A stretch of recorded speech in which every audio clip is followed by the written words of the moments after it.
إن الحمد لله نحمده ونستعينه ونستغفره ونؤمن به ونتوكل عليه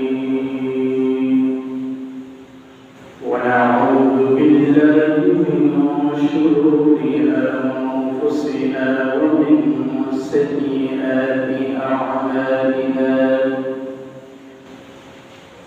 من يهده الله فلا مضل له ومن يضلله فلا هادي له ونشهد أن لا إله إلا الله وحده لا شريك له ونشهد أن سيدنا وحبيبنا ومولانا محمدا عبده ورسوله الذي أرسله بالحق بشيرا ونذيرا وداعيا إلى الله بإذنه وسراجا وقمرا منيرا فقد قال الله تعالى في كلامه المجيد وفي فرقانه الحميد أعوذ بالله من الشيطان الرجيم بسم الله الرحمن الرحيم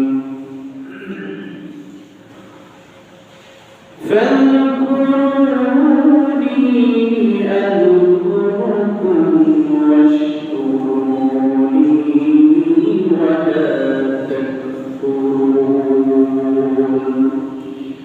يا أيها الذين آمنوا استعينوا بالصبر والصلاة إن الله مع الصابرين ولا تقولوا لمن يقتل في سبيل الله أموات بل أحياء ولكن لا تشعرون ولنبلونكم بشيء من الخوف والجوع ونقص من الأموال والأنفس والثمرات وبشر الصابرين الذين إذا أصابتهم مصيبة قالوا إنا لله وإنا إليه راجعون أولئك عليهم صلوات من ربهم ورحمة وأولئك هم المهتدون اللهم صل على سيدنا مولانا محمد وعلى آل سيدنا مولانا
السلام بالشرف والبرد والكفر بشر شفيع المسلم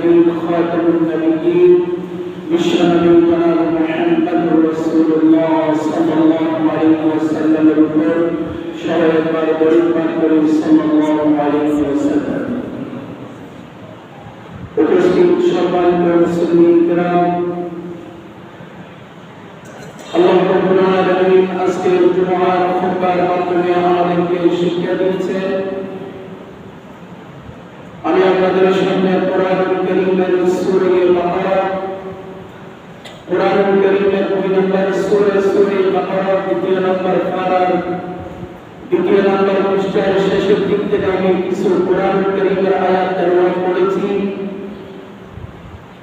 এই আয়াতের আলোকে আল্লাহ রাব্বুল আলামিন গোটা মানবজাতিকে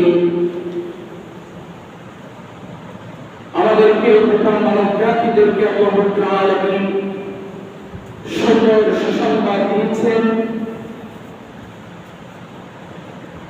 তাই আমরা জুমার আলোচনার শুরু থেকে শেষ পর্যন্ত আমরা আমলের নিয়তে আমরা শ্রবণ করব। কোরআনুল কারীম এবং হাদিসের আলোকে কিছু কথা আমরা যদি শুনে আমল করতে পারি তাহলে আমাদের দুনিয়া আখিরাত দুটোই সফলকাম হয়ে যাবে। সুবহানাল্লাহ। আল্লাহ রাব্বুল আলামিন আমরা শুনেছি, জানেছি, আমরা আল্লাহ রাব্বুল আলামিন গোটা পৃথিবীর সৃষ্টি মাখলুকাতকে আল্লাহ রাব্বুল আলামিন সৃষ্টি করেছেন একমাত্র শুধু এটা বলা নাই শুধু আমি মানব সৃষ্টিকে সৃষ্টি করলাম আমার ইবাদত করার জন্য, এটা বলা নাই। বলতেছে একমাত্র শুধুমাত্র আমি আল্লাহর দাসত্ব, আমি আল্লাহর গোলামি করার জন্য আমি সৃষ্টি মাখলুকাতকে আমি দুনিয়ার জমিনে প্রেরণ করেছি। সুবহানাল্লাহ। আল্লাহ রাব্বুল আলামিন আমাদেরকে আল্লাহর কোরআনুল কারীমের দিক নির্দেশনা মানুষের কাছে পৌঁছানোর পর যারা শুনে নিজেকে পরিবর্তন করবে, নিজে আমল করবে এবং আমল করে আল্লাহর কোরআনের কথাকে মেনে নেবে, আল্লাহ রাব্বুল আলামিন আজকের খুতবার আয়াতের শেষের দিকে ঘোষণা দিয়েছেন পৃথিবীর সকল মানুষ কিছু জাহান্নামে যাবে, কিছু জান্নাতে যাবে।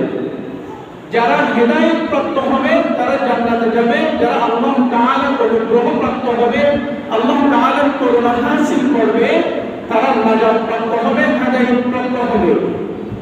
আর যারা হেদায়েত প্রাপ্ত হবে না তারা মুসলমান হলো, তারা জাহান্নামে যাবে।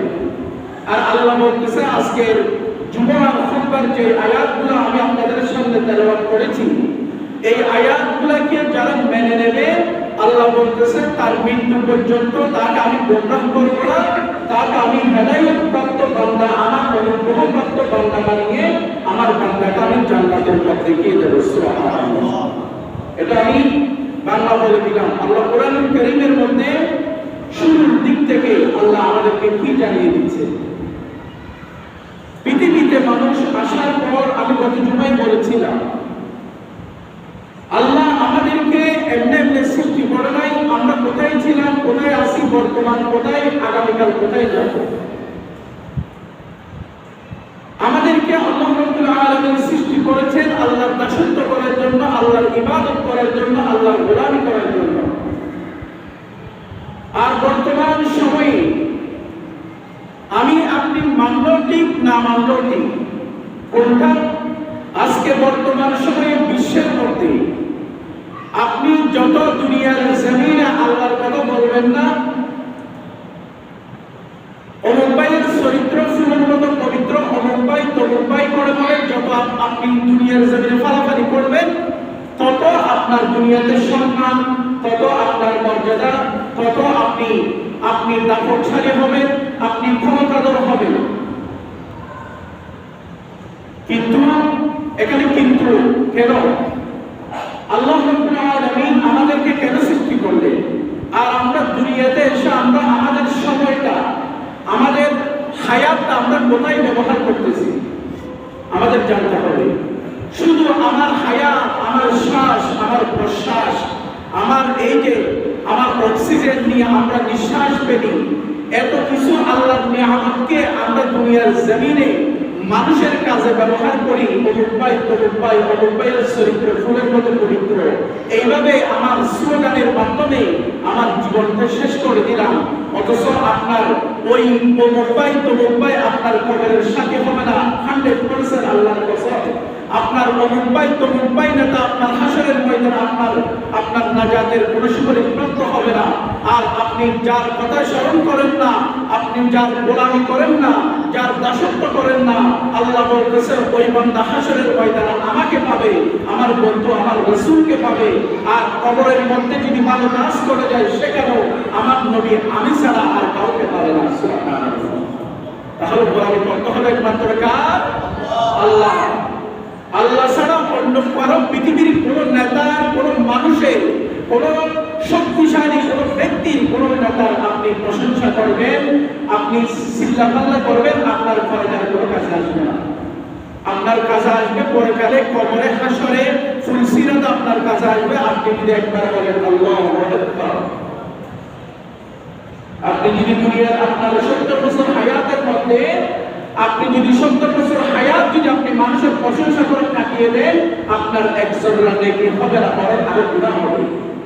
আর যদি আপনি একবার যদি বলেন আপনার 70 বছর হায়াতের মধ্যে আল্লাহু আকবার, আপনার একই নিয়ত যদি ঠিক থাকে, এই আল্লাহু আকবার তাকবীরটাই আপনার জন্য নাজাতের মাধ্যম হবে। সুবহানাল্লাহ। অথচ আমরা এগুলো বলি না, এগুলো আমরা আমার দলের তহমতি। আজকে মুসলমানদের জবানের মধ্যে তাকবীর না থাকার কারণে, মুসলমানের জবানে আল্লাহু আকবার ধ্বনি না থাকার কারণে আজকে নাস্তিক, মুরতাদ, বেঈমানরা আজকে মুসলমানদের বিরুদ্ধে, ইসলামের বিরুদ্ধে, রাসূলের বিরুদ্ধে কটূক্তি করতে পারে, ঠিক কিনা মুসলমান? এটা 100%। আজকে আমরা মুসলমান, কিন্তু আমাদের জবান দিয়ে যদি আমরা আল্লাহু আকবার তাকবীর দিতে দিই, তখন বলবে তার দিকে ঠাকুর থাকে, এটাকে কি বলে এগুলা। অথচ আপনি ইতিহাস করে আমরা মুসলমানদের শুধু খাই আর ঘুমাই আর দুনিয়ার যা কাজকর্ম আছে সেগুলা করি। আর কাফেররা, বেঈমানরা গবেষণা করে তারা অনেক গভীরে চলে যায়। আমাদের মুসলমানদের ইতিহাস করে দেখে ১,৫০০ বছর আগে আল্লাহ নবীর সাহাবায়ে কেরামদের ইতিহাস করে দেখে লক্ষ কাফের আর ২,০০০-৩,০০০ সাহাবীরা নারায়ে তাকবীর আল্লাহু আকবার ধ্বনি দিয়ে তাদের ১ লক্ষ অস্ত্র শস্ত্র সব কিছু নিয়ে আল্লাহু আকবার তাকবীরের কাছে তারা হেরে গেলেন। সুবহানাল্লাহ। আজকে আমাদের আল্লাহু আকবার, আল্লাহর পবিত্র, আল্লাহর ঘোষণা আমাদের জবানে না। আমাদের জবানে শুধু বছর আসলে, ৫ বছর আসলে আমাদের শুধু নেতার প্রশংসা, নেতার গুণগান। অথচ যেই নেতার গুণগান করি আমরা, আমাদের জবান দিয়ে যেই নেতার প্রশংসা করি, এই জবানটা ওই নেতার না। এই জবানের শক্তি, এই জবানের কথা বলার সব কিছুর মালিকের মাত্র আল্লাহ। এই জন্য আমি আপনাদের সামনে কোরআনুল কারীমের ২ নম্বর সূরা এবং ২য় নম্বর পারা, ২য় নম্বর পৃষ্ঠার শেষের দিক থেকে আমি ৪-৫টা আয়াত তেলাওয়াত করেছি। এই আয়াতগুলোকে যদি আমাদের আজকের জুমআ থেকে আমাদের শিক্ষা যদি গ্রহণ করতে পারি, আমাদের জীবনে এই আয়াতগুলোকে যদি আমল করতে পারি, আমার আপনার দুনিয়া আখিরাত পুরোটাই ধন্য হয়ে যাবে। সুবহানাল্লাহ। সম্মানিত দিনী ভাইরা, আল্লাহ রাব্বুল আলামিন কোরআনুল কারীমের সূরা বাকারার মধ্যে সুন্দর করে জানিয়ে দিলেন, ফাযকুরুনি আযকুরকুম ওয়াশকুরুনি ওয়ালা তাকফুরুন। আল্লাহ রাব্বুল আলামিন বলেন, বান্দারে তোমরা আমি আল্লাহকে স্মরণ করো। ভালো করে খেয়াল করবেন, কোরআনুল কারীমের সূরা বাকারা ১৫২ নম্বর আয়াত, ১৫২ নম্বর আয়াত থেকে আমি আপনাদেরকে ৫৭ নম্বর আয়াত পর্যন্ত কথা বলবো। ভালো করে শ্রবণ করবেন। আল্লাহ রাব্বুল আলামিন বললেন, ফাযকুরুনি আযকুরকুম ওয়াশকুরুনি ওয়ালা তাকফুরুন। বান্দারে তোমরা আমাকে স্মরণ করো, এই আয়াতের মধ্যে আল্লাহর স্মরণের কথা বললেন, আর অন্য আয়াতের মধ্যে আল্লাহ কোরআনুল কারীমের মধ্যে অন্য আয়াতের মধ্যে বলেন আল্লাযীনা ইয়াযকুরুনাল্লাহা কিয়ামান ওয়া qu'udan ওয়া আলা জুনুবিহিম ওয়া ইয়াতাফাক্কারুনা ফী খালকিস সামাওয়াতি ওয়াল আরদ। আল্লাহ রাব্বুল আলামিন বলেন, বান্দা তুমি শোয়াতে ঘুমানোর সময়, তুমি দাঁড়ানোর সময়, বসার সময়, তোমার দুনিয়াবী সকল কাজ কর্ম করার সময় তুমি বান্দা যদি আমি আল্লাহর প্রিয় বান্দা হয়ে থাকো, তুমি আমি আল্লাহকে স্মরণ করো, আমি আল্লাহকে স্মরণ করলে তোমাদের কি ফায়দা হবে জানো? আল্লাহ বলেন ফাযকুরুনি আযকুরুকুম, বান্দা তুমি আমাকে স্মরণ করো, আমার জিকির করো, আমার দাসত্ব করো, আমার গোলামি করো। এই যে সাত আসমান, আমরা তো সাত আসমান দেখি না, প্রথম আসমানও দেখি না। এই যে আকাশটা দেখতেছি আমরা, এটা কোনো প্রথম আকাশ নয়, এর অনেক হাজার হাজার মাইল উপরে প্রথম আসমান। এই যে আসমানের নিচে বসে আল্লাহর অক্সিজেন পেয়ে আল্লাহর সব নিয়ামত বর্ষণ করে আল্লাহ আমাদেরকে বলেন, বান্দা তুমি আমাকে স্মরণ করো, তুমি আমার জমিনে বসে আমার দাসত্ব করো, আমার গোলামি করো, আমার ইবাদত করো, আমার জিকির করো, তাহলে তোমার ফায়দা কি হবে বান্দারে? তুমি দুনিয়ার জমিনে যার প্রশংসা করবে সে তোমাকে স্মরণ করবে। আল্লাহ বলতেছে, বান্দা তুমি দুনিয়ার জমিনে যার প্রশংসা করবে সে তোমাকে স্মরণ করবে। তুমি দুনিয়ার মধ্যে যার গুণগান গাইবে শুধু একমাত্র ওই ব্যক্তিটাই তোমার গুণগান গাইবে। আর আমার আল্লাহ বলেন, বান্দারে তুমি শুধু তোমার জবান দিয়ে বলবে, ও আল্লাহ তুমি শাশ্বত চিরঞ্জীব, তুমি আমাদের রব, তোমার দাসত্ব গোলামি সব কিছু তোমার জন্য। আল্লাহ বলেন, বান্দা গোটা পৃথিবী যদি তোমার বিরোধিতা করে, আল্লাহ বলেন বান্দা গোটা পৃথিবী যদি তোমার বিরোধিতা করে, পৃথিবীর লক্ষ লক্ষ 200 কোটি মানুষ যদি তোমার বিরোধিতা করে, আমি আল্লাহ যদি তোমাকে স্মরণ করি, ও বান্দা তোমাকে 200 কোটি মানুষ তোমাকে কিছু করতে পারবে না, কারণ আমার বান্দার সাথে আমি আল্লাহর সাহায্য রয়েছে। সুবহানাল্লাহ। আল্লাহ বলতেছে, বান্দা ফাযকুরুনি আযকুরুকুম, তুমি বান্দা আমি আল্লাহর ইবাদত করো, আমি আল্লাহকে স্মরণ করো, আমি আল্লাহ তোমাকে স্মরণ করব। কখন? তুমি যত বিপদে পড়ো না কেন, যত সমস্যায় থাকো না কেন, আমি আল্লাহ তোমাকে স্মরণ করব। সুবহানাল্লাহ। আল্লাহ রাব্বুল আলামিন বলেন, ওয়াশকুরুনি, বান্দা প্রথমে বলতেছে, বান্দা তুমি আমাকে স্মরণ করো, আমি তোমাকে স্মরণ করব। ওয়াশকুরুনি, বান্দা তুমি আমার নিয়ামতের শুকরিয়া করো। আমার আপনার মায়ের গর্ভ থেকে আসা থেকে শুরু করে আমার মৃত্যু পর্যন্ত যদি আমার নিয়ামতের শুকরিয়া যদি করতে থাকি, কোনো বিশ্বাস হবে না। আল্লাহ বলে, ওয়াশকুরুনি, বান্দা তুমি আমার শুকরিয়া করো, ওয়ালা তাকফুরুন, তোমরা আমি আল্লাহ নাশকরি করো না। আল্লাহ বলতেছে, ওয়াশকুরুনি, বান্দা তুমি আমার নিয়ামতের শুকরিয়া করো, ওয়ালা তাকফুরুন, আমার নিয়ামতের নাশকরি করো না। আল্লাহ রাব্বুল আলামিন এরপরে আয়াতের মধ্যে বলেন, ইয়া আইয়ুহাল্লাযীনা আমানু ইসতাঈনু বিস-সাবরি ওয়াস-সালাহ ইন্নাল্লাহা মা'আস-সাবিরিন। আল্লাহ রাব্বুল আলামিন বলেন, ওহে মুমিন বান্দারা, আল্লাহ বলেন, ওহে মুমিন বান্দাগণ, ইয়া আইয়ুহাল্লাযীনা আমানু ইসতাঈনু বিস-সাবরি ওয়াস-সালাহ। আল্লাহ বলেন, ওহে মুমিন বান্দাগণ, আল্লাহ কোন বেঈমানদেরকে ডাকবে না। আল্লাহ যারা মুমিন, যারা আল্লাহকে ডাকে, যারা আল্লাহর গোলামি করে, যারা আল্লাহর দাসত্ব করে, আল্লাহ তাদেরকে এর পরের আয়াতের মধ্যে ডাকলেন।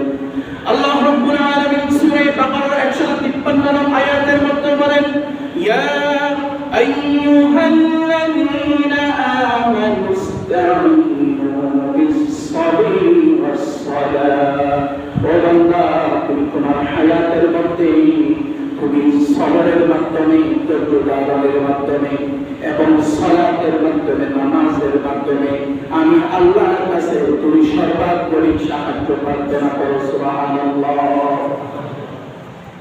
আল্লাহ কিভাবে আল্লাহর কাছে সাহায্য চাইবো, আমরা বিপদে পড়লে কিভাবে আল্লাহর কাছে চাইবো, এটাও আল্লাহ আমাদেরকে শিখিয়ে দিলেন।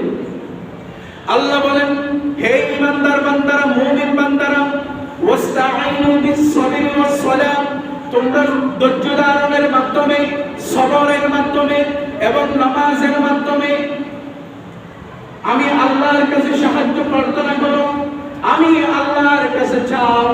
ও বান্দা, তুমি যখন ধৈর্য ধারণের মাধ্যমে, নামাজের মাধ্যমে যখন আমি আল্লাহর কাছে সাহায্য চাইবা, আমি আল্লাহর কাছে চেয়ে বান্দা ধৈর্যের মাধ্যমে এবং নামাজের মাধ্যমে সাহায্য চাইবে, একদিন না একদিন আমার বান্দার সকল চাওয়া আমি আল্লাহ পূরণ করে দেব। সুবহানাল্লাহ।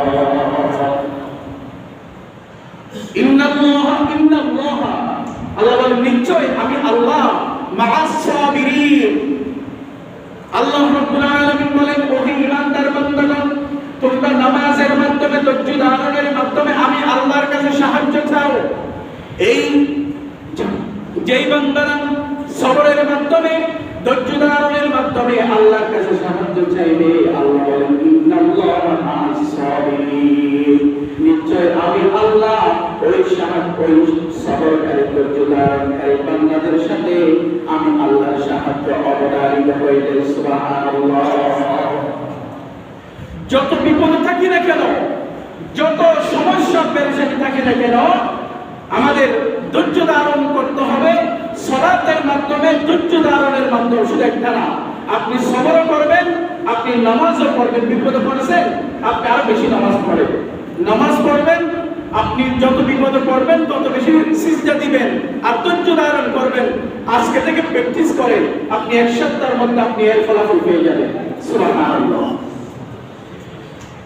সম্মানিত দ্বীনি ভাইরা, এরপর 156 নং আয়াতের মধ্যে আল্লাহ রাব্বুল আলামিন আমাদেরকে জানিয়ে দিলেন, ওয়ালা তাকুলু লিমান ইউকতালু ফি সাবিলিল্লাহি আমওয়াত বাল আহইয়াউ ওয়ালাকিন লা তাশউরুন। আল্লাহ রাব্বুল আলামিন বললেন, ও হে বান্দারা, আল্লাহ বলেন, বান্দারা, তোমরা যেই সব বান্দাগণ দুনিয়ার জমিনে আমি আল্লাহর জন্য, একমাত্র আমি আল্লাহর জন্য, দুনিয়ার কোনো মানুষের জন্য নয়, দুনিয়ার কোনো নেতার জন্য নয়, দুনিয়ার কোনো মানুষের জন্য নয়, ওয়ালা তাকুলু লিমান ইউকতালু ফি সাবিলিল্লাহি আমওয়াত। আমওয়াত অর্থাৎ মৃত, অর্থাৎ মৃত্যুবরণ করবে। আল্লাহ বলেন, যে বান্দারা, একমাত্র যেই বান্দা দুনিয়ার জমিনে তার হায়াতের জিন্দেগির মধ্যে একমাত্র আমি আল্লাহর জন্য যেই বান্দা মৃত্যুবরণ করবে, যেই বান্দা শাহাদাত বরণ করবে, শহীদ হবে। কোন মানুষের জন্য মারা গেলে এটা শহীদ হওয়া যাবে না, একমাত্র আল্লাহর জন্য শহীদ হতে হবে।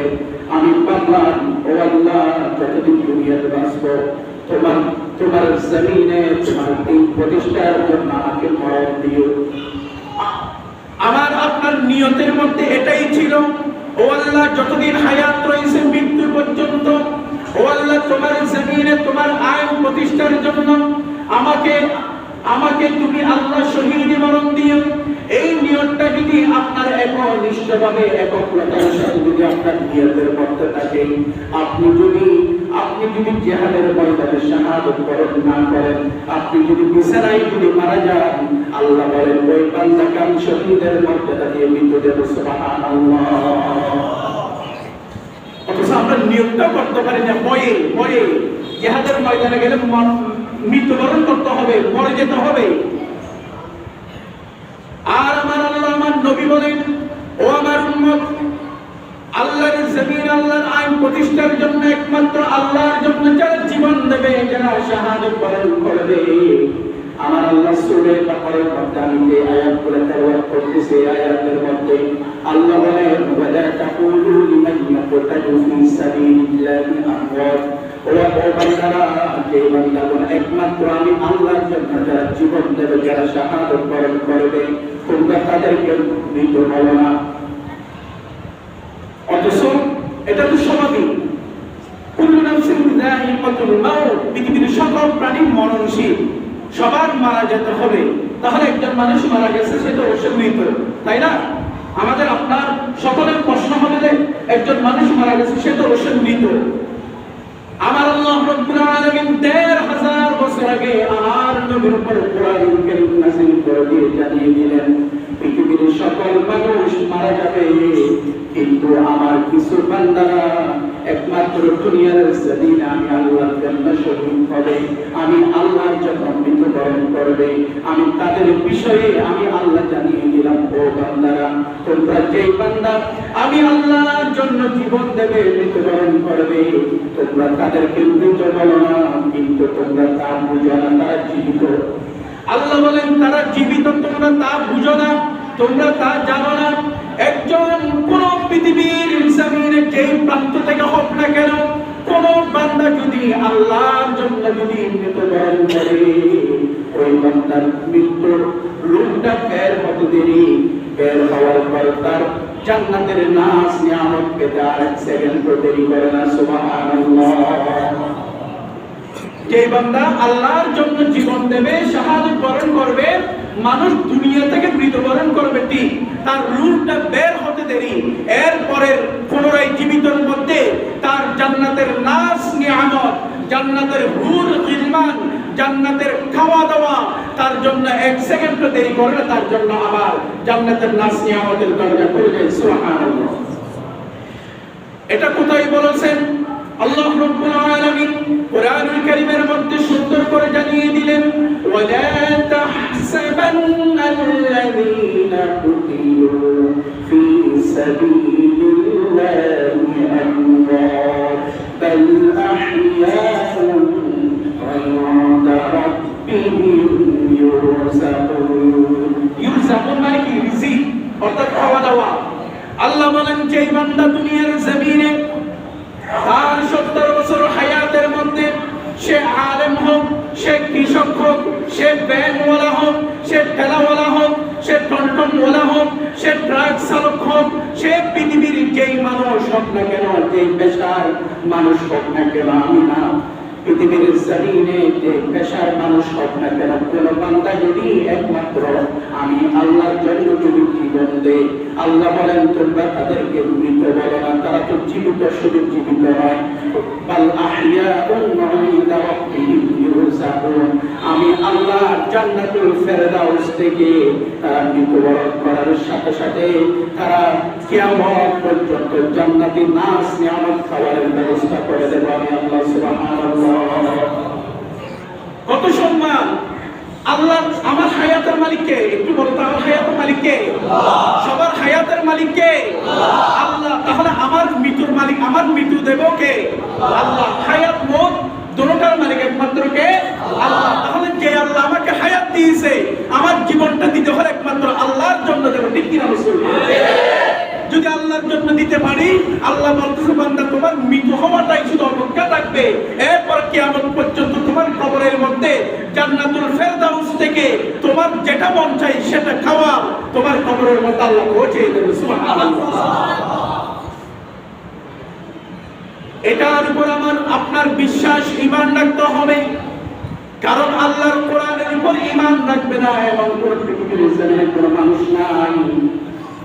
আমরা তো সবাই মুসলমান, আমরা তো বিশ্বাস রাখি কম বেশ, কিন্তু কাফেররা পর্যন্ত এই কোরআনের উপর বিশ্বাস রাখে। কাফেররা বলে পৃথিবীর সকল কাব্যবিদ্যা আল্লাহর কোরআন সত্য।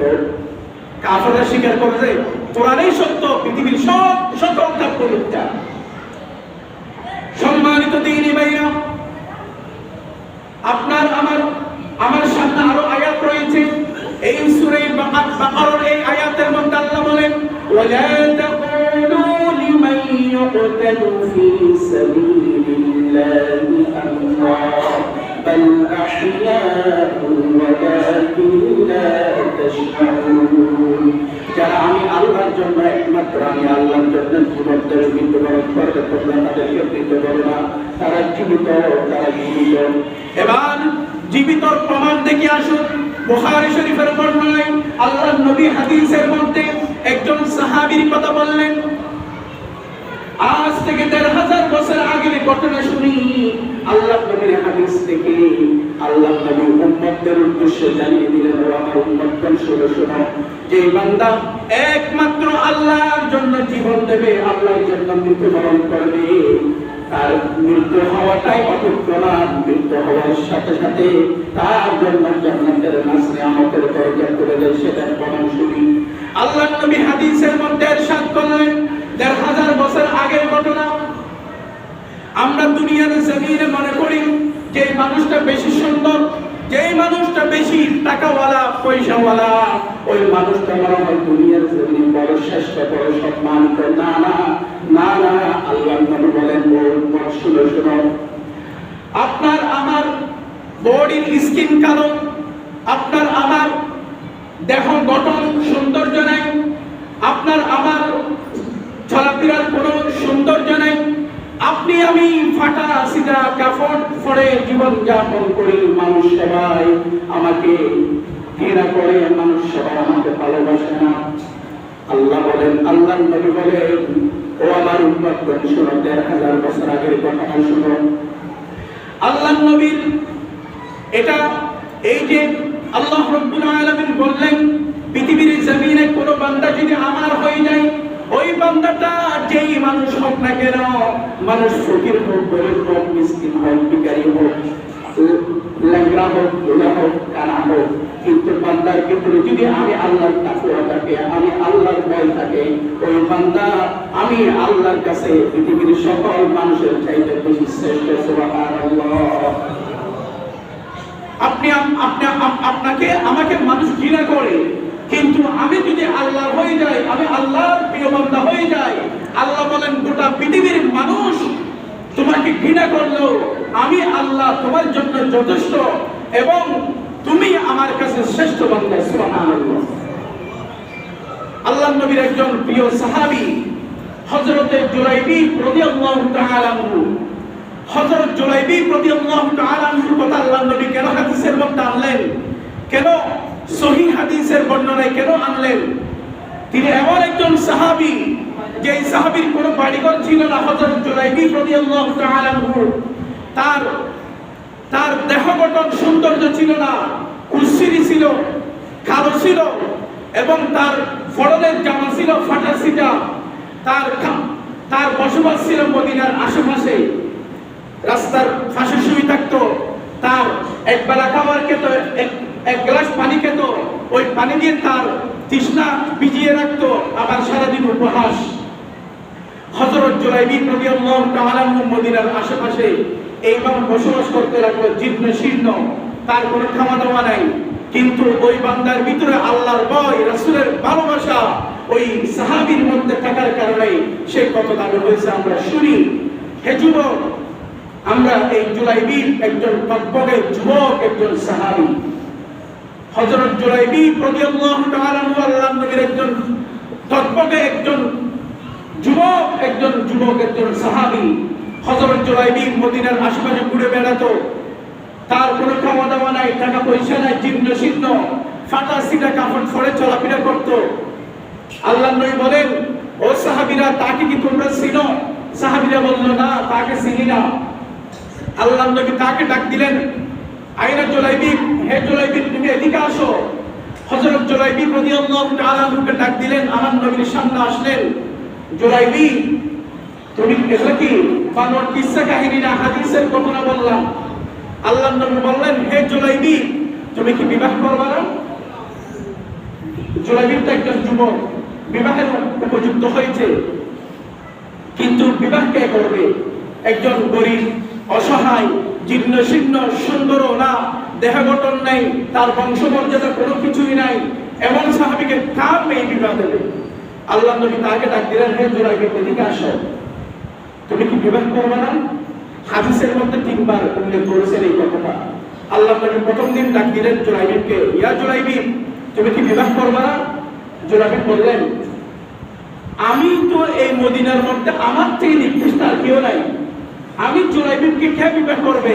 এটা তো প্রশ্নই আসে না। ইয়া রাসূলুল্লাহ সাল্লাল্লাহু আলাইহি ওয়াসাল্লাম, আমি জুলাইবিব জীর্ণ শীর্ণ, আমার দেহ গঠন কোনো সৌন্দর্য নাই, এটা আমাকে কেউ মেয়ে দেবে না। প্রথম দিন বললেন জুলাইবিব কোনো কিছু বলে নাই। দ্বিতীয় দিন বললেন ইয়া জুলাইবিব তুমি কি বিবাহ করবে না? 3 দিন বললেন, 1 দিন 2 দিন 3 দিন। আল্লাহর নবী হাদিসের মধ্যে ইরশাদ করলেন আমি আমার জুলাইবিবকে 3 দিন বিবাহের প্রস্তাব দিলাম। 1 দিন 2 দিন 3 দিন, তৃতীয় দিন যখন আবার বললেন ইয়া জুলাইবিব তুমি কি বিবাহ করবে না? তুমি তো উপযুক্ত যুবক। জুলাইবিব বললেন ইয়া রাসূলুল্লাহ সাল্লাল্লাহু আলাইহি ওয়াসাল্লাম, আমাকে কে মেয়ে দেবে? কার মেয়ে আমাকে দেবে? আমি একজন জীর্ণ শীর্ণ, আমি একজন অসুস্থ, আমার কোনো বডির কোনো গঠন নাই, আমাকে কে বিবাহ দেবে? আল্লাহ নবী বলেন তোমার বিবাহের প্রস্তাব, তোমার বিবাহের সব দায়িত্ব আমি নবী। সুবহানাল্লাহ। আখির জামানার পয়গম্বর, দুজাহানের বাদশা, যার বিবাহের দায়িত্ব নিয়েছেন ওই জুলাইবিব সাহাবী কি সম্মানী নাকি অসম্মানী? সম্মানী।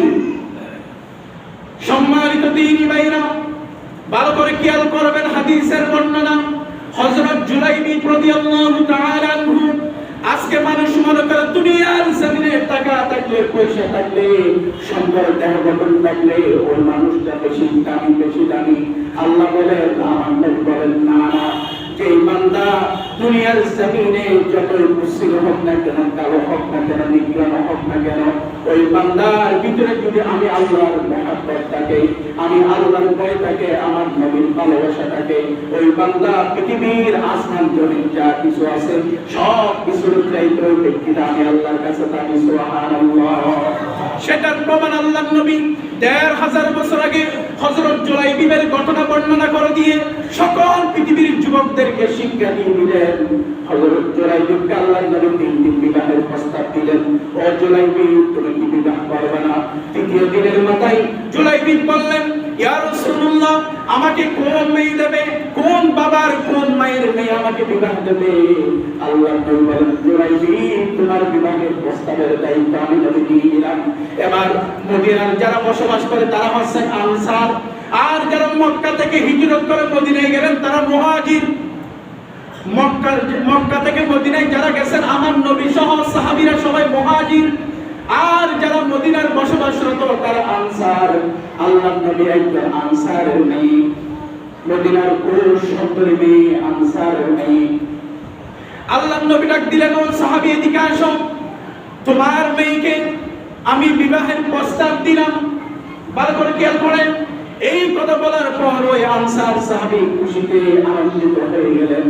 ইয়া রাসূলুল্লাহ, আপনার বিবাহের প্রস্তাব তো কোনদিন ফেলে দেওয়ার নয়, আপনার মতো যোগ্যতা সম্পন্ন ব্যক্তি কোথায় পাবো? আল্লাহ নবী বলেন না না না না, ও সাহাবী তুমি বুঝো নাই, আমি নবীর জন্য না, আমার জুলাইবিব রাদিয়াল্লাহু তাআলা আনহুর জন্য তোমার মেয়ের বিবাহের প্রস্তাব দিলাম। সুবহানাল্লাহ। এবার সাহাবী মন মরা হয়ে গেছেন। ওই আনসার সাহাবী কি বলে আল্লাহর নবী, আমার মেয়েকে, সুন্দরী মেয়েকে একটা জুলাইবিবকে একটা পাত্র হিসেবে খুঁজে দিলেন আমার নবী। ওই সাহাবী মন মরা হয়ে গেলেন, নাখুশ হয়ে গেলেন। কি বলে এটা? এইরকম জুলাইবিব যার কোনো শরীরের গঠন নাই, জীর্ণ শীর্ণ, খাওয়া দাওয়া নাই, বাড়িঘর নাই, তাকে আমার মেয়ে দেবো, এটা তো হতে পারে না। আল্লাহর নবী বলেন ও জুলাইবিব যাও, আমার আনসার সাহাবীর বাড়ির মধ্যে চলে যাও।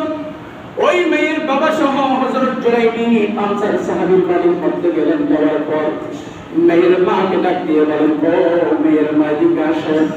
আল্লাহর নবী বিবাহের প্রস্তাব দিলেন আমার মেয়ের জন্য। মা খুশিতে আত্মহারা হয়ে গেলেন। মা বলেন কি বলেন, দুজাহানের বাদশা আমার মেয়ের জামাতা হবে, এটা তো অনেক খুশির খবর। বাবা পরখ করে বললেন ও আমার স্ত্রী, আল্লাহর নবীর জন্য নয়, আল্লাহর নবীর জন্য নয়, এই জুলাইবিব রাদিয়াল্লাহু তাআলা আনহুর জন্য আমাদের মেয়ের বিবাহের প্রস্তাব পাঠালেন। মা মনমরা হয়ে গেলেন, নাখুশ হয়ে গেলেন। প্রশ্নই তো আসে না, এমন গরীব সাহাবী, এমন কালো সাহাবী, এমন জীর্ণ শীর্ণ, এমন ব্যক্তিকে আমার মেয়েকে দিতে পারবো না। এই বাবা মেয়ের সব কথাগুলা ওই যে তাদের সুন্দরী মেয়ে পাশের রুম থেকে শুনতে লাগলেন। মেয়ে শোনার পর রুম থেকে বের হয়ে বললেন ও মা, ও বাবা, আল্লাহর নবী বিবাহের প্রস্তাব পাঠালেন। তোমরা কি জানো আল্লাহর নবী সেটাকে, যেই নবীর প্রস্তাবকে প্রত্যাখ্যান করলে মা আমাদের দুনিয়া আখিরাত দুটোটাই ধ্বংস হয়ে যাবে। আজকে সেই মেয়ে তো অভাব নাই দেশের মধ্যে। একজন সুন্দরী মেয়ে আনসার সাহাবীর মেয়ে বললেন, ও মা, ও বাবা, যেই নবীর প্রস্তাব প্রত্যাখ্যান করলে দুনিয়া আখিরাত দুটোটাই ধ্বংস হয়ে যাবে, আমি মদিনার সুন্দরী মেয়ে, আমি সংসার করব, আমি জীবন করব। আল্লাহর নবী যেই জুলাইবিবের জন্য আমাকে ঠিক করলেন, আমি সেই জুলাইবিবকে আমি বিবাহ করব। সুবহানাল্লাহ। আর বর্তমান পৃথিবীর আজকে মেয়েদের রুচি এত বদলে গেছে, মুখে নবীর সুন্নাত দাঁড়িয়ে থাকলে বুড়ো হয়ে গেছে, বৃদ্ধ হয়ে গেছে, সে কি আমার জামাই হবে? নবীর সুন্নাত দাঁড়িয়ে এটা দেখলো বর্তমান মেয়ে স্বামী হিসেবে নিতে চাই না, তার তো দাঁড়িয়ে হয়ে গেছে, মনে হয় 30-40 বছর বয়স হয়ে গেছে। আর আমার বোন, আপনি বুঝতেছেন না, আপনি দাড়িওয়ালা ছেলে বিবাহের জন্য প্রস্তাব প্রত্যাখ্যান করে দিলেন, আর সাইয়েদনা ইউসুফ আলাইহিস সালাম দাড়িওয়ালা একজন নবীকে পাওয়ার জন্য মিশরের সকল সুন্দরী যুবতীরা পাগল হয়ে নিজেদের হাত কেটে ফেললেন। সুবহানাল্লাহ। মিশরের রাজা বাদশার মেয়েরা দাড়িওয়ালা ইউসুফকে পাওয়ার জন্য নিজেদের হাত কেটে ফেললেন, আর বর্তমান যুগের মেয়েরা দাড়িওয়ালা ছেলে দেখলে বিবাহের প্রস্তাব প্রত্যাখ্যান করে দেবে। ওই মদিনা সুন্দরী মেয়ে মা বাবাকে বললেন, ওগো মা, ওগো বাবা, আমি আল্লাহর নবীর প্রস্তাবকে আমি সসম্মান আমি রেসপেক্ট করলাম, আমি গ্রহণ করলাম, আমি জুলাইবিবকে বিবাহ করব। এবার মেয়ের কথাটা আর মানতে রাজি হবে না, মানতে রাজি হতেই হবে, কারণ বিবাহ করবে মেয়ে। এবার বাবা মা রাজি হয়ে গেলেন। এরপরে সেদিন হযরত জুলাইবিবের সাথে ওই আনসার সাহাবীর মেয়ে মদিনার সুন্দরী মেয়ের সাথে বিবাহ হয়ে গেলেন। বিবাহ হয়ে যাওয়ার পর এবার রাত্রিবেলা তাদের বাসর। আমার যুবক ভাইরা, যারা বিবাহ করেছেন এবং যারা বিবাহ করবেন না তারা তো জানবেন না, যারা বিবাহ করেছেন আমি মনে করি যারা দুনিয়ার কোন নারীর লোক লালসা যারা গ্রহণ করে নাই, যেই নারী স্বামী গ্রহণ করেছে ওই নারী কোনো অন্য পুরুষের কোন লোক লালসার স্বাদ গ্রহণ করে নাই, আমি মনে করি পৃথিবীর মধ্যে একটা বাসর রাত তাদের জন্য সর্বশ্রেষ্ঠ, ঠিক কিনা? যে স্বামী কোনো ফর্মের সাথে কোনো অবৈধ কোনো কিছু করে নাই, যেই মেয়ে কোনো পুরুষের সাথে অবৈধ কোনো কিছু করে নাই, ওই দুইজন স্বামী স্ত্রীর বিবাহ হলে তাদের জন্য বাসর রাতটা এটা একটা পৃথিবীর শ্রেষ্ঠতম মধুর রাত। এমন একটা মধুর রাত হযরত জুলাইবিব, একজন জিন্নশীর্ণ সাহাবী, হযরত জুলাইবিব রাদিয়াল্লাহু তাআলা আনহুর রাত্রিবেলা বাসর হচ্ছে, আনন্দ মিলন, কত আনন্দ তাদের ওই দিন বাসর রাত। হঠাৎ করে আমার নবী হঠাৎ করে সাহাবী পাঠিয়ে দিলেন, ও জুলাইবিব, আল্লাহর নবী সেনার দলেরা ঘুম থেকে উঠো, জাগিয়ে যাও। আল্লাহর নবী জিহাদের ডাক দিলেন, তোমরা কে কোথায় আছো, বেরিয়ে আসো। এবার আল্লাহর নবী এরকম একটা সারা ডাক যখন দিলেন, এবার জুলাইবিব তার স্ত্রীর সাথে প্রথম বাসর রাত, তার আনন্দ মুহূর্তে, ওই মুহূর্তের মধ্যে তার স্ত্রী বাসর রাত মধুর মিলন ত্যাগ দিয়ে অস্ত্র শস্ত্র নিয়ে হযরত জুলাইবিব রাদিয়াল্লাহু তাআলা আনহু জিহাদের ময়দানে ঝাঁপিয়ে পড়লেন। হাদিসের মধ্যে আসলেন আল্লাহর নবীর এই প্রিয় সাহাবী হযরত জুলাইবিব নিজের বাসর রাত ছেড়ে জিহাদের ময়দানে গিয়ে 7 জন কাফেরকে দুনিয়ার জমিন থেকে বিদায় করে দিলেন। অষ্টম সময়ে তাকে কাফেররা বর্ষা দিয়ে আঘাত করে, তাকে দ্বিখণ্ডিত করে, তাকে দুনিয়ার জমিন থেকে শাহাদাত বরণ করে দিলেন। ইন্না লিল্লাহি ওয়া ইন্না ইলাইহি রাজিউন। আমরা তো সেই জুলাইবিবের উত্তরসূরি। মুসলমানের সন্তান কোনোদিন জানা ব্যভিচার লিপ্ত হতে পারে না, কোনোদিন নারী লুবি হতে পারে না। যেই জুলাইবিব বাসর রাত ছেড়ে জিহাদের ময়দানে গিয়ে রক্তাক্ত হয়ে দুনিয়ার জমিন থেকে শাহাদাত বরণ করলেন, আমরা তো সেই জুলাইবিবের উত্তরসূরি। আমাদের চরিত্র হতে হবে সেই জুলাইবিবের মতো চরিত্র, আমাদের প্রত্যেকটি মা বোনদের চরিত্র হতে হবে সেই জুলাইবিবের স্ত্রীর মতো চরিত্র, ঠিক কিনা? হযরত জুলাইবিব শাহাদাত বরণ করলেন। গরিব সাহাবী, আল্লাহর নবী বলেন, যারা শহীদ হয়েছে তাদের লাশগুলো খুঁজে বের করো। সকল সাহাবীরা যারা শহীদ হয়েছে তাদের লাশগুলো বের করেছে। আল্লাহর নবী বলতেছে, ওগো সাহাবীরা, আমার জুলাইবিব কোথায়? আল্লাহর নবী, আইনা জুলাইবিব, আমার জুলাইবিব কোথায় বলো বলে আল্লাহর নবী নিজেই হযরত জুলাইবিবের লাশ খুঁজতে লাগলেন।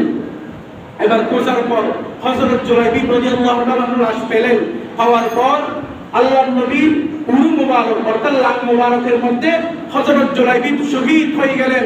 রক্তাক্ত রক্ত মাখা শহীদ হযরত জুলাইবিবের মাথাটা আমার নবীর উরুর উপর রাখলেন, লাঙের উপর রাখলেন।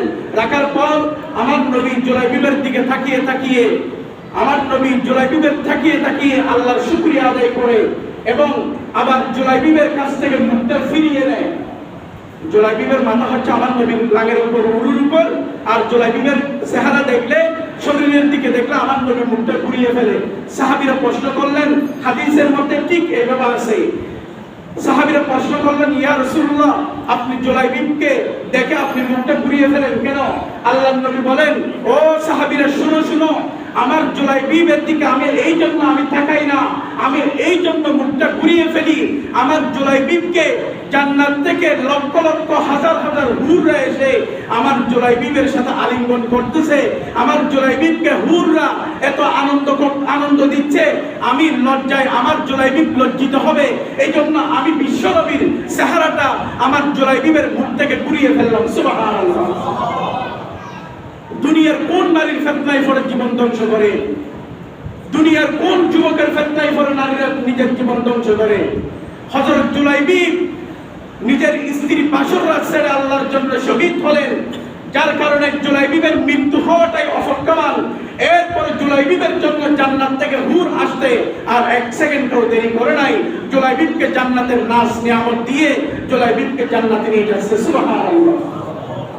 ওগুলো বারবার কথা না, হাদিসের কথা। সম্মানিত মুসলিম জুমআর দিন সময় সংক্ষিপ্ত। আল্লাহ রাব্বুল আলামিন আমাদেরকে জুলাইবিবের মতো, আমাদেরকে জুলাইবিবের স্ত্রীর মতো, মা বোনদেরকে, যুবকদেরকে হযরত জুলাইবিবের মতো আমাদেরকে চরিত্র বানার তৌফিক দান করুন, আমিন। এবার আসুন, যে আয়াতগুলো তেলাওয়াত করেছি সারমর্ম বলে দিচ্ছি। আল্লাহ রাব্বুল আলামিন বলেন, আমি আমার মুমিন ইমানদার বান্দাদেরকে আমি তাদের ধন সম্পদ মাল সব কিছু দিয়ে আমি পরীক্ষা করব। ওয়ালা নাবলুওয়ান্নাকুম বিশাইইন মিনাল খাউফি ওয়াল জু'i ওয়া নাকসিম মিনাল আমওয়ালি ওয়াল আনফুসি ওয়াস সামারাত ওয়া বাশশিরিস সাবিরিন। শেষে আল্লাহ সবরের কথা বললেন। আল্লাহ বলেন, ধন সম্পদ ফসল ফসলাদি তার সব কিছু সন্তান কেড়ে নিয়ে আমি অনেক বিপদের মধ্যে রেখে তাকে পরীক্ষা করব। বান্দা এত বিপদে পড়ার পরেও বান্দা আমার উপর সবর করে কিনা দেখব, ধৈর্য ধারণ করে কিনা দেখব। যদি ধৈর্য ধারণ করে সবর করে, আমি আমার বান্দার সকল বিপদ আপদ সব কিছু আমি দূর করে দেব। সুবহানাল্লাহ। শুধু দূর করব না, এবং আল্লাহ এটা বলতেছেন, উলাইকা আলাইহিম সালাওয়াতুম মির রাব্বিহিম ওয়া রাহমা ওয়া উলাইকা হুমুল মুহতাদুন। আল্লাহ বলেন, যেই বান্দা তার 70 বছর হায়াতের মধ্যে সে আমার গোলামি করবে, আমি আল্লাহর উপর বিশ্বাস স্থাপন করবে, আমার নবীর সুন্নাহ মুবারক মোতাবেক জীবন যাপন করবে, ওই বান্দা কোনোদিন গুমরাহী হবে না। ওই বান্দার প্রতি আমি আল্লাহর অনুগ্রহ থাকবে, ওই বান্দার প্রতি আমি আল্লাহর করুণা থাকবে। উলাইকা হুমুল মুহতাদুন। এবং বান্দা হেদায়েত প্রাপ্ত হয়ে, আমার হেদায়েত প্রাপ্ত বান্দা হয়ে বান্দা কবরে যেতে পারবে। সুবহানাল্লাহ। একজন পৃথিবীর মানুষের জন্য হেদায়েত প্রাপ্ত বান্দা হওয়ার চেয়ে শ্রেষ্ঠ আর কিছু হতে পারে না। এজন্য এই যে আয়াতগুলো তেলাওয়াত করেছি, এই আয়াতের আলোকে আমাদেরকে জীবন যাপন করার তৌফিক দান করুন, আমিন। এবং সব সময় আল্লাহর প্রশংসা, আল্লাহর জিকির জবানের মধ্যে রাখবো, কারণ পৃথিবীর কেউ আমাকে সুপারিশ করবে না, জান্নাতে নেবে না। আমার জন্য আমার রাসূল, আমার আল্লাহই থাকবে। আমরা তাদের আদর্শ নিয়ে আমরা জীবন যাপন করলে আমাদের দুনিয়া আখিরাত দুটোটাই সফলকাম হয়ে যাবে। এবং পৃথিবীর জমিনে যতদিন হায়াত থাকবে, আপনি কাউকে খুশি করার জন্য কোনো কথা বলবেন না, কারো ভালো দুনিয়ার ভালোবাসার জন্য কোনো কিছু বলবেন না। কারণ বুখারী শরীফের হাদিস, আল্লাহর নবী বলেছেন, তোমার দুনিয়ার যত ভালোবাসা, যত কিছু রয়েছে সব কিছু একমাত্র আল্লাহর জন্য হতে হবে। মান আহাব্বা লিল্লাহ ওয়া আবগাদা লিল্লাহ ওয়া আতা লিল্লাহ ওয়া মানা লিল্লাহ ফাকাদ ইসতাকমালা ঈমান। যদি পরিপূর্ণ ঈমানের স্বাদ গ্রহণ করতে চাও তাহলে তোমার লেনদেন, উঠাবসা, তোমার দুনিয়াবি সব ভালোবাসা একমাত্র আমি আল্লাহর জন্য হতে হবে। যদি আল্লাহর জন্য হয় নাই, আল্লাহ বলেন ফাকাদ ইসতাকমালাল ঈমান, আমার নবী বলেন ওই উম্মতই হলো শাস্ত্র পরিপূর্ণ ঈমানদার। সুবহানাল্লাহ। আল্লাহ আমাদেরকে পরিপূর্ণ ঈমানদার হয়ে আমাদেরকে কবরে যাওয়ার তৌফিক দান করুন, আমিন। এবং বিপদে পড়লে ধৈর্য ধারণ করার চেষ্টা করবেন। এমনি বলতেছি, আমি গত শুক্রবার নাইটে ঢাকা গেলাম, যাওয়ার সময় শনিবারে আমার মোবাইলটা খেয়ে ফেললো। তো চোর, ডাকাত, হাইজাক সব আছে দেশের মধ্যে। শুক্রবার নাইটে গেলাম, শনিবার মোবাইলটা খেয়ে ফেললো। সিম যদি চলে যায় আর কারোর সাথে যোগাযোগ করা যায় না, মোবাইল বন্ধ। সিম তুলেছে আমার মায়ের আইডি দিয়ে, আবার সিডা আসতে হলে গতকালকে রাতে, আবার রাত 10টা বাজে মায়ের আইডি দিয়ে সিমগুলো তুললাম। কিন্তু সবাই তো বুঝলো না যে ব্যক্তি হারালো তার এখানে গুরুত্বপূর্ণ বিষয় আছে, কারণ সত্য চুরি করবে। চোরের জন্য কোনো মসজিদ আর এগুলো দেখে না, কারণ মসজিদে ঢুকলেও চুরি করবে, দান ধ্বংস করবে, সব কিছু করবে। এই জন্য আল্লাহ পৃথিবীর সকল চোর, ডাকাত সবাইকে আল্লাহ হেদায়েত প্রাপ্ত করে আল্লাহ সবাইকে সঠিক পথে আসার তৌফিক দান করুন, আমিন। চোরের জন্য দোয়া করেছি আমি, দোয়া করি নাই। আপনাদের এলাকার গুরুত্বপূর্ণ আসলে এলাকার মধ্যে মাহফিল, জলসা এগুলো হওয়া দরকার। ইসলাম